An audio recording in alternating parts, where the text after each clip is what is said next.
ಇನ್ನು ಪೆನ್ಡ್ರೈವ್ ಹಂಚಿಕೆ ಪ್ರಕರಣದಲ್ಲಿ ಮಹತ್ವದ ಮಾಹಿತಿಯನ್ನ ಪತ್ತೆ ಹಚ್ಚಲಾಗಿದೆ. ತನಿಖೆ ವೇಳೆ ಆರೋಪಿಗಳು ಒಂದೇ ಕಡೆ ಇರೋದು ಪತ್ತೆಯಾಗಿದೆ.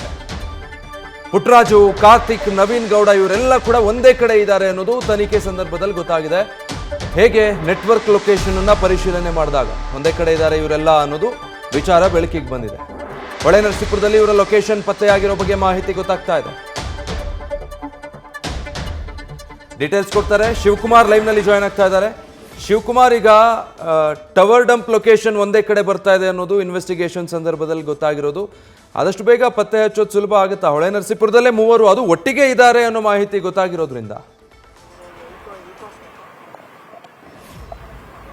ವಿಜಯ್, ಸದ್ಯಕ್ಕೆ ಪ್ರಜ್ವಲ್ ರೇವಣ್ಣರದ್ದು ಎನ್ನಲಾದ ಅಶ್ಲೀಲ ವಿಡಿಯೋ ವೈರಲ್ ಪ್ರಕರಣಕ್ಕೆ ಸಂಬಂಧಪಟ್ಟಂತೆ ಸದ್ಯ ಪೆನ್ಡ್ರೈವ್ ಅನ್ನ ಅಂದ್ರೆ ಅಶ್ಲೀಲ ವಿಡಿಯೋಗಳಿದ್ದಂತ ಪೆನ್ಡ್ರೈವ್ ಅನ್ನ ವೈರಲ್ ಮಾಡಿದಂತ ಆರೋಪಿಗಳ ಪತ್ತೆಗಾಗಿ ಸದ್ಯ ಎಸ್ಐಟಿ ಅಧಿಕಾರಿಗಳು ಹುಡುಕಾಟವನ್ನು ನಡೆಸಿರುವಂತದ್ದು. ಪ್ರಮುಖವಾಗಿ ವೈರಲ್ ಅನ್ನ ಮಾಡಿದಂತ ಆರೋಪಿಗಳು ಅಂದ್ರೆ ಯಾರು ಪೆನ್ಡ್ರೈವ್ ಅನ್ನ ಹಂಚಿದ್ದು, ಯಾರಿಂದ ಯಾರಿಗೆ ಹೋಯ್ತು, ಈ ರೀತಿಯಾಗಿ ಹಲವು ಆಯಾಮಗಳಲ್ಲಿ ಒಂದ್ ಕಡೆ ಎಸ್ಐಟಿ ತನಿಖೆಯನ್ನ ಮಾಡ್ತಿದ್ದಾರೆ. ಜೊತೆಗೆ 3 ಪ್ರತ್ಯೇಕ ತಂಡಗಳನ್ನ ಆರೋಪಿಗಳ ಪತ್ತೆಗಾಗಿ ಮಾಡ್ಕೊಂಡಿರುವಂತದ್ದು. ಒಂದು ಆರೋಪಿಗಳ ಪತ್ತೆ ಕಾರ್ಯವನ್ನು ಮಾಡುವಂತ ಕೆಲಸವನ್ನ ಒಂದು ತಂಡ ಮಾಡ್ತಿದ್ರೆ, ಮತ್ತೊಂದು ತಂಡ ಆರೋಪಿಗಳು ಮತ್ತೆ ಯಾರು ಶಂಕಿತರಿದ್ದಾರೆ, ಯಾರ್ಯಾರ ಮೇಲೆ ಸಸ್ಪೆಕ್ಟ್ ಇದೆ ಅವರ ಮೊಬೈಲ್ ನಂಬರ್ ಗಳನ್ನ ಟವರ್ ಡಂಪ್ ಹಾಕುವಂತದ್ದು, ಅವರ ಸಿಡಿಆರ್ ತೆಗೆಯುವಂತ ಕೆಲಸವನ್ನ ಎಸ್ಐಟಿ ಅಧಿಕಾರಿಗಳು ಮಾಡ್ತಿರುವಂತದ್ದು. ಪ್ರಮುಖವಾಗಿ ಪೆನ್ಡ್ರೈವ್ ವೈರಲ್ ವಿಚಾರಕ್ಕೆ ಸಂಬಂಧಪಟ್ಟಂತೆ ಒಟ್ಟು 8 ಜನರನ್ನ ಆರೋಪಿತರನ್ನಾಗಿ ಎಫ್ಐಆರ್ ನಲ್ಲಿ ಉಲ್ಲೇಖವನ್ನು ಮಾಡಲಾಗಿದೆ. ಈಗ ಆಲ್ರೆಡಿ A8 ಆರೋಪಿಯಾಗಿ ದೇವರಾಜೇಗೌಡ ಅವರು ಕೂಡ ಇರುವಂತದ್ದು.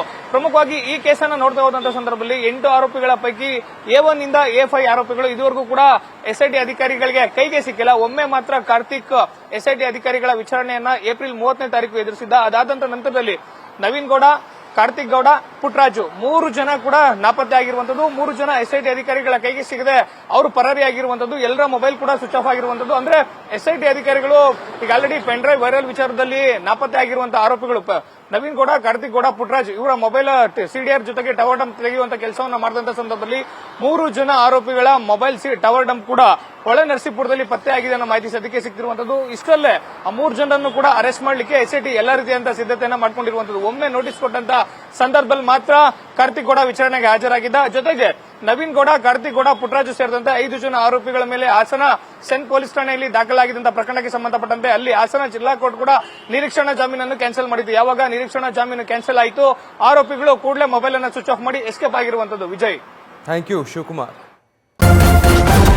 ನ್ಯೂಸ್ ಫಸ್ಟ್, ನಿರ್ಭೀತಿಯಿಂದ ನಿಮ್ಮ ಪರವಾಗಿ.